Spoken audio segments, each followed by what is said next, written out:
പ്രകൃതി ഒരുക്കിയ ഒരു അത്ഭുത കാഴ്ച, കണ്ണും മനസ്സും കുളിരണിയിപ്പിക്കുന്ന ദൃശ്യഭംഗി.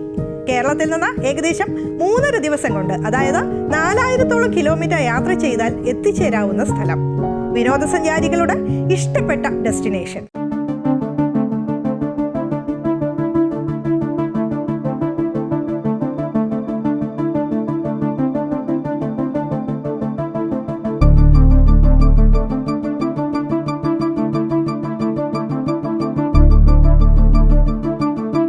ലോക്തക് തടാകം മണിപ്പൂരിനെ ലോകത്തിനു മുന്നിൽ അടയാളപ്പെടുത്തുന്നത് പ്രകൃതിയുടെ ഈ അത്ഭുതമാണ്. ലോകത്തിലെ ഒരേ ഒരു പ്രകൃതിദത്ത ഫ്ലോട്ടിംഗ് തടാകം, ഇന്ത്യയിലെ ഏറ്റവും വലിയ ശുദ്ധജല തടാകം, ലോകത്തിലെ ഒരേ ഒരു ഫ്ലോട്ടിംഗ് വന്യജീവി സങ്കേതം, അപൂർവമായ സംഗായി മാനുകളുടെ ആവാസ കേന്ദ്രം. അങ്ങനെ വിശേഷണങ്ങൾ ഏറെയാണ് ലോക്തക്കിന്. ഉപഹിമാലയൻ പർവ്വതനിരകളാൽ ചുറ്റപ്പെട്ട മനോഹരമായ ഭൂപ്രദേശം, അതിന് നടുവിലാണ് പ്രകൃതിയുടെ ഈ നിധി. തലസ്ഥാനമായ ഇംഫാലിൽ നിന്ന് 50 കിലോമീറ്റർ അകലെ ഏകദേശം 240 ചതുരശ്ര കിലോമീറ്ററിൽ വ്യാപിച്ചു കിടക്കുന്ന തടാകം. ആകാശത്ത് നിന്ന് നോക്കുമ്പോൾ വലിപ്പമുള്ള വട്ടപാത്രങ്ങൾ വെള്ളത്തിൽ ചിതറിക്കിടക്കുന്നത് പോലെ തോന്നും. കുഞ്ഞു കുഞ്ഞു ദ്വീപുകളാണോ എന്നും സംശയം തോന്നാം. യഥാർത്ഥത്തിൽ ഇതിന് ദ്വീപുമായി ഒരു ബന്ധവുമില്ല. ഫുംഡിസ് എന്നാണ് ഈ പ്രകൃതി പ്രതിഭാസം അറിയപ്പെടുന്നത്. മണിപ്പൂരി ഭാഷയിൽ പുണ്ടി എന്നാൽ ഒഴുകും കരകൾ എന്നർത്ഥം.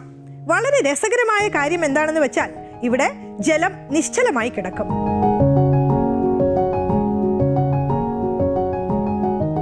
പുണ്ടി കരകൾ ഒഴുകി നടക്കുകയും ചെയ്യും. സസ്യങ്ങളുടെയും ജൈവവസ്തുക്കളുടെയും മണ്ണിന്റെയും ഒക്കെ ശേഖരം വർഷങ്ങളെടുത്ത് ഒഴുക്കിനൊപ്പം ഒന്നായി ചേർന്ന് വേരുകളാൽ കെട്ടപ്പെട്ട് രൂപപ്പെടുന്ന കരകളാണ് ഇവ. ഉയരമുള്ള വള്ളികളും പുല്ലുകളും എല്ലാം ഈ തുരുത്തുകളിൽ വളരുന്നു. വേരുകളുടെ ബലത്തിൽ നിലനിൽക്കുന്ന കരകൾ എന്ന് പറയാം. ജൈവസമ്പുഷ്ടമാണിവ.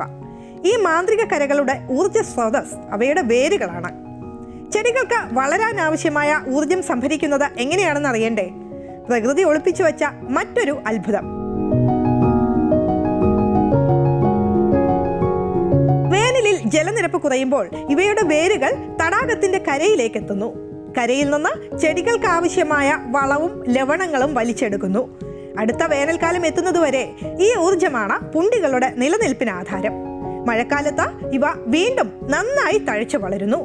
500ഓളം ഇനം മൃഗങ്ങളും 100ലധികം ഇനം പക്ഷികളും 300ഓളം ഇനം ജലസസ്യങ്ങളും ഈ തടാകത്തിലുണ്ട്.